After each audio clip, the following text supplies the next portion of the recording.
Trampning iltimosiga qaramay Rossiya Ukrainaga yana zarba berdi. Zelenskiy Putinni Kiyevga taklif qildi. Eron yetakchilaridan biri kutilmaganda Putinning huzuriga bordi. Bularning barchasini video davomida to'liq yoritib beramiz. Eng muhim va qiziqarli yangiliklar video davomida. Eron mudofaa masalasida AQSh bilan muzokaraga kirishmasligini aytdi. Rossiya yadroviy shartnoma bo'yicha taklifiga AQShdan javob kutmoqda. Kim Chen In Shimoliy Koreyani o'zgartirishga va'da berdi. Afg'onistonliklar O'zbekistonga jihod qilishga chaqirildi. Aziz do'stlar, quyida shu haqda. Videoga like bosing va izohlarda fikrlaringizni yozib qoldiring. Rossiya o'z e'tiborini Ukraina energetika infratuzilmasiga zarba berishdan logistikaga hujum qilishga qaratdi. Bu haqda Ukraina prezidenti Zelenskiy kechki nutqida aytib o'tdi. U Rossiya kun davomida Ukraina energetika infratuzilmasiga deyarli hech qanday zarba bermaganini aniqladi. Bizning barcha mintaqalarimizda juma oqshomidan beri energetika inshootlarimizga haqiqatan ham zarbalar bo'lmadi. Deyarli hech biri. Donetsk viloyati bundan mustasno. U yerda gaz infratuzilmasiga bitta zarba berildi. Havo bombasi zarbasi, dedi Zelenskiy. Biroq u logistika infratuzilmasiga zarbalar bo'lganini qo'shimcha qildi. Xususan, Ukrzaliznitsa elektr poyezdiga zarba berildi. Zelenskiy shuningdek kun davomida muntazam dron va havo bombasi hujumlari davom etganini aytdi. Amerika tomoni bir hafta davomida energetika inshootlariga zarba bermaslikni muhokama qildi va bugun tunda sanash boshlandi. Ukraina bu nasihatni takrorlashga tayyor va bugun biz Rossiya energetika inshootlariga zarba bermadik, deya qo'shimcha qildi u. AQSh prezidenti Tramp Rossiya prezidenti Putin bilan sovuq ob-havo sabab Ukrainaga hujum qilmaslik bo'yicha kelishuvga erishganini ma'lum qilgandi. Biroq ushbu og'zaki kelishuvga qaramay 30-yanvar kuni Rossiya Ukraina hududiga hujum uyushtirdi. Bu haqda Deutsche Welle xabar berdi. Qayd etilishicha, 30-yanvar kuni tong paytida Rossiya armiyasi Ukraina bo'ylab 111 ta dron hamda bitta Iskandar M ballistik raketasi yordamida kun davomida zarbalar bergan. Ukraina favqulodda vaziyatlar davlat xizmati ma'lumotiga ko'ra, Kharkov shahri chekkasida joylashgan fuqarolik ombori binosiga raketa zarbasi berilishi oqibatida kuchli yong'in kelib chiqqan. Yong'in 5000 kvadrat metrdan ortiq maydonni qamrab olgan bo'lib, uni o'chirishga 80 dan ziyod qutqaruvchi jalb etilgan.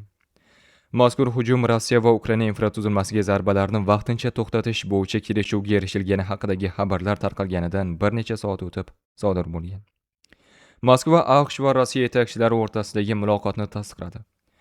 Rossiya prezidenti matbuot kotibi Dmitriy Peskovning bildirishicha, Tramp shaxsan Putindan 1-fevralga qadar Kiyevga hujum qilmaslikni so'ragan. Putin amerikalik mavqedoshini iltimosiga rozilik bildirgan.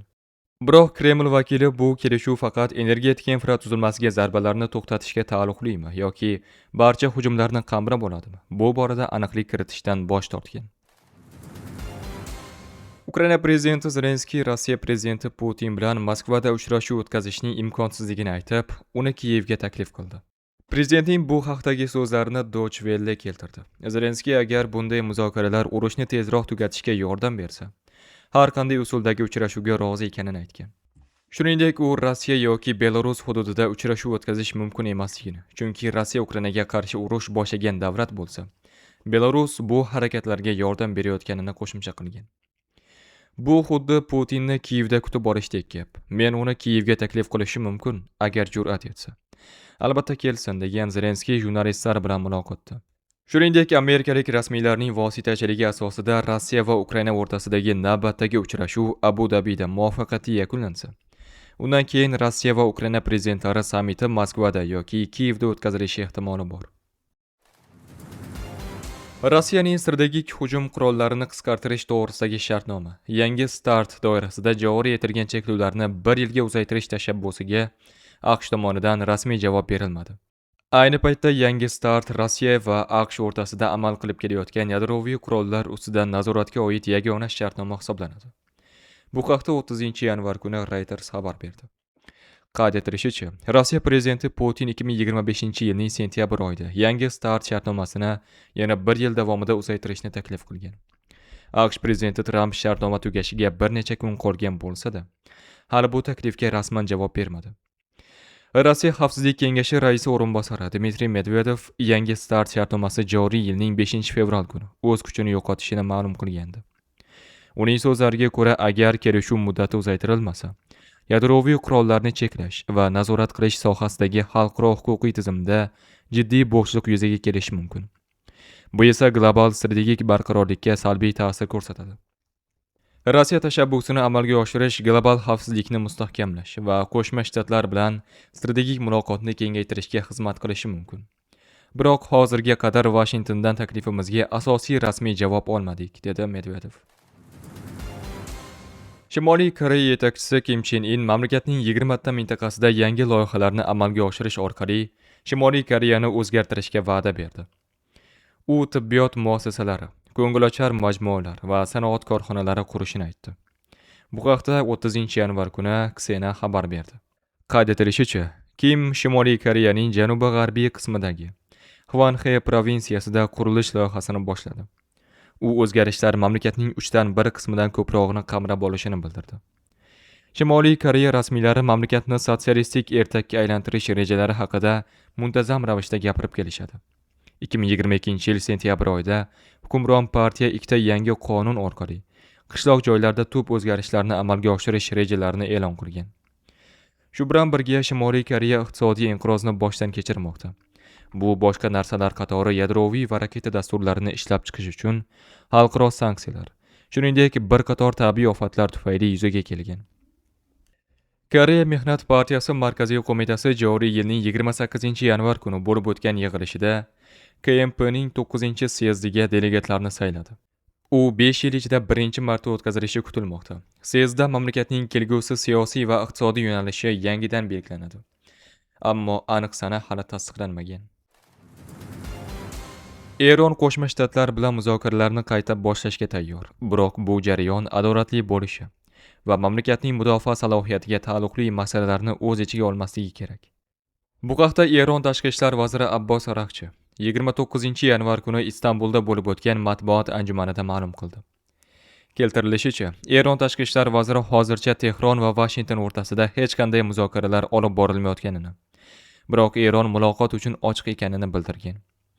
Agar muzokaralar adolatli va teng huquqli asosda olib borilsa, Eron ularda ishtirok etishga tayyor, dedi Abbos Araqchi. Shu bilan birga u AQShning harbiy tahdidlarga munosabat bildirar ekan. Tehron muzokaralarga ham, ehtimoliy urushga ham tayyor ekanini qayd etdi. Shuningdek, Araqchi Eron mintaqada barqarorlik va tinchlikni ta'minlash yo'lida qo'shni hamda ittifoqchi davlatlar bilan hamkorlik qilishga ochiqligini bildirdi. Turkiya, Birlashgan Arab Amirliklari va Saudiya Arabistoni kabi mintaqaviy davlatlar Washington va Tehron o'rtasida ehtimoliy harbiy to'qnashuvning oldini olish maqsadida diplomatik sa'y-harakatlarni kuchaytirmoqda. Tolibonparast Mulla Sherali Hamad Afg'oniston poytaxti Kobulning Guldara hududida bo'lib o'tgan dafn marosimida odamlarni O'zbekiston, Tojikiston va Qirg'izistonga jihod qilishga chaqirdi. Ushbu chaqiriq ilova qilingan video Afghanistan International tomonidan e'lon qilindi. Sherali Hamad bu bayonotlarni Ayyub, laqabi Zokir ismli odamning janoza marosimidagi nutqida bildirgan. Marhum so'nggi kunlarda Kunar chegara hududlarida Pokiston xavfsizlik kuchlari bilan Tolibon harakati o'rtasidagi to'qnashuvlarda halok bo'lgan. Mulla Pokistonga ham tahdid qilib, islom bayrog'i Islomobodda ko'tarilmaguncha tinchlanmasligini aytgan.